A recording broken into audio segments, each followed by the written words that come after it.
भैंस को चराएगी, गाय को चराएगी, दूध दोहेगी, नहीं। मैं उसके हाथ में टेक्नोलॉजी देना चाहता हूँ। बस साइकोलॉजिकल चेंज लाना चाहता हूँ। गांव के सब लोगों को लगना चाहिए कि ये हमारे गांव को बदल रही है। एग्रीकल्चर को मैं आधुनिक बनाना, वैज्ञानिक बनाना, ये जरूरत मैं देखता हूँ। और उसी लिए मैंने ड्रोन दीदी का, और बहुत सक्सेसफुल चला। मैं इन ड्रोन दीदी से इन दिनों बातें करता हूँ, उनको इतनी खुशी है, वो कहते हैं हमको साइकिल चलाना नहीं आता था, आज हम पायलट बन गए, हम ड्रोन चला रहे हैं। सोचने का तरीका बदल गया है।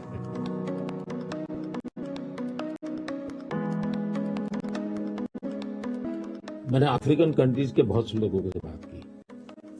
मैंने उनको कहा कि मैं इसमें आपकी मदद करने को तैयार हूं, क्योंकि ये सबको समान अवसर देता है और डेमोक्रेटाइज, ये उसका मेन पॉइंट है, उसको नहीं छोड़ सकते आप। अब आपने देखा होगा कोविड में दुनिया सर्टिफिकेट नहीं दे पा रही थी। मेरे मुझे वैक्सीन लेना है तो मैं कोविन ऐप पर जाकर के कितने डिस्टेंस पर मुझे मिलेगा, कौन सा टाइम स्लॉट मिलेगा, और मेरा सर्टिफिकेट भी मुझे विद इन फिक्स सेकंड मिल जाता था। और कोविन मैंने ओपन सोर्स कर दिया था, कोई भी उसका उपयोग कर सकता है। तो ये मेरा होगा, उसका कारण डिजिटली बहुत लाभ हुआ है मेरे देश में। और हम शायद जो इंडस्ट्रियल रिवॉल्यूशंस हुए, फर्स्ट सेकंड, हम पीछे रह गए क्योंकि हम गुलाम थे। ये चौथा जो इंडस्ट्रियल रिवॉल्यूशन है, जिसमें डिजिटल एलिमेंट सबसे बड़ा है, और भारत इसमें बहुत कुछ प्राप्त कर लेगा, ऐसा मेरा विश्वास है। Yeah, I think the key point is that the digital infrastructure just gets keeping richer. You know, a lot of people know about the identity system and the digital payment systems, and that the government, by taking virtually all the government payment programs now and digitizing those, that alone saved a lot of money, and it created access on a more equal basis. But now as you're moving into the different areas, advice for farmers, registering their land, tutoring for kids, and the health records, connecting all of those. That's kind of a second phase. And we're just at the beginning now of the third phase, where these advances in artificial intelligence will come on top of that and make the value even better. आपने सही कहा, AI का महत्व बहुत है। और मैं तो कभी कभी मजाक में कहता हूँ, हमारे देश में माँ को आई बोलते हैं, माता को बहुत से राज्यों में भाषा बोलते हैं आई। अब मैं कहता हूँ हमारे यहाँ बच्चा पैदा होता है तो आई भी बोलता है, AI भी बोलता है। वो इतना एडवांस हो गया है। अब देखिए मैं कैसे उपयोग करता हूँ, मैं आपको बताऊं, जिसको देखकर आपको भी खुशी होगी कि कॉमन मैन कैसे AI का उपयोग कर सकता है। जैसे मैंने G20 में AI का बहुत उपयोग किया। मेरे पूरे G20 का परिसर था, उसमें पूरा का पूरा AI का उपयोग करके है। सारे इंटरप्रिटेशन की व्यवस्था मैंने AI से की। मैंने मेरे सभी ड्राइवर्स को मोबाइल फोन पर ऐप डाउनलोड करवा दिया, उसके साथ बैठे हुए गेस्ट उनको करवा दिया। मान लीजिए वो फ्रेंच भाषा जानते हैं तो ड्राइवर के पास ऐप में फ्रेंच की व्यवस्था थी, वो ड्राइवर के साथ फ्रेंच में बोलते थे, ड्राइवर अपनी लैंग्वेज में सुनता था, ड्राइवर अपनी लैंग्वेज में जवाब देता था। यानी ड्राइवर के साथ कम्युनिकेशन किसी भी लैंग्वेज में वो कर सकते थे। मैंने अभी एक प्रयोग किया, मैं काशी तमिल संगम में कार्यक्रम करता हूँ, तो काशी में तमिलनाडु के लोग आए हुए थे, तमिल भाषा मैं बोल नहीं सकता हूँ, तो मैंने AI का उपयोग किया। मैं हिंदी में बोला और सबने मेरा भाषण तमिल में सुना AI के द्वारा। You see, I'm using my NaMo app, और मैं AI का बड़ा उपयोग करता हूं और मेरे लिए पूरे देश में बहुत काम आता है। ये मेरा फोटो बूथ है। अब आप सेल्फी ले लीजिए इस पर, टेक द सेल्फी।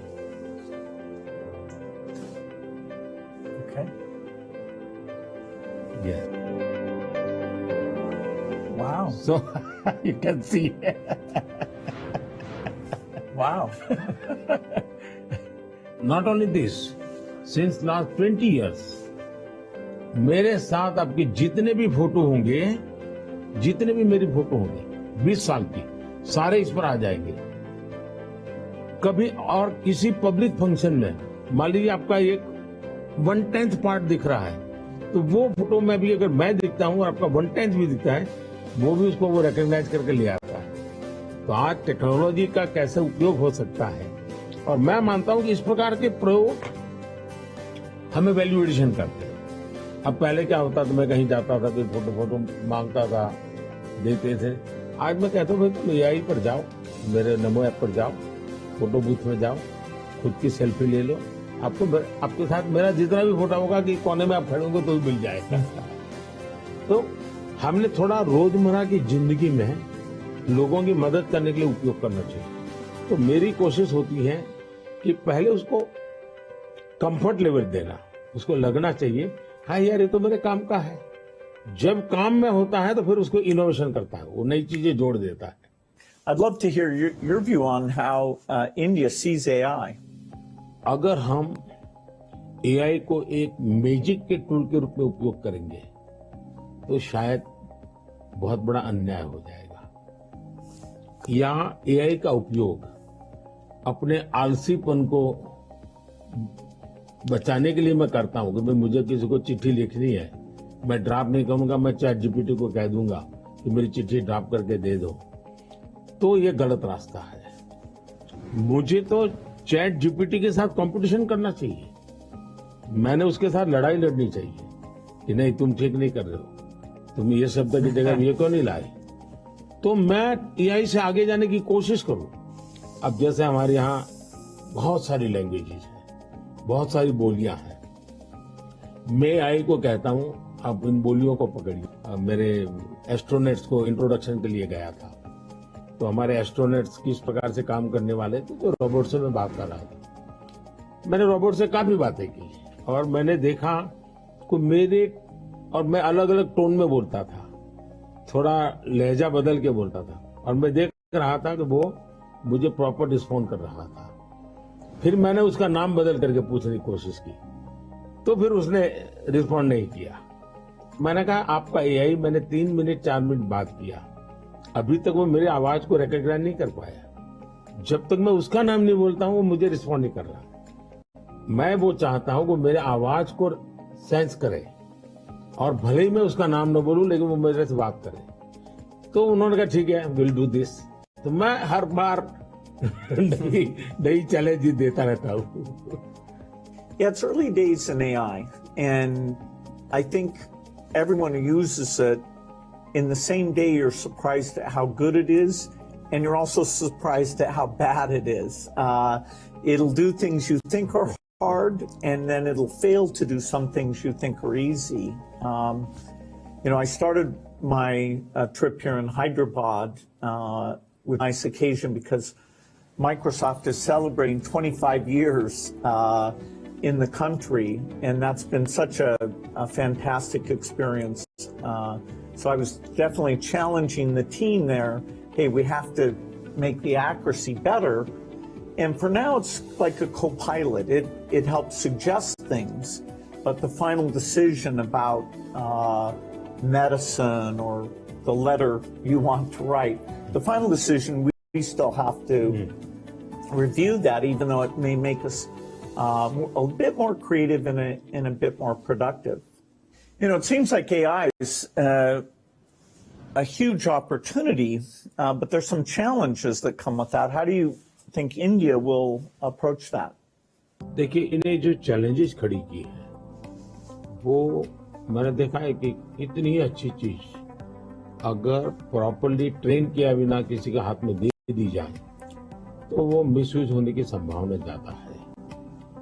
अब मैंने AI से जुड़े सारे ब्रेन से उनसे भी बात की। मैंने कहा शुरू में हमने कोई भी AI जनरेटेड चीज है तो उस पर आना चाहिए वाटरमार्क कि ये AI जनरेटेड है, ताकि कोई मिसगाइड ना हो। और ये बुरी चीज नहीं है, सिंपली इट्स AI जनरेटेड, तो मैं उसका वैल्यू समझ लूंगा।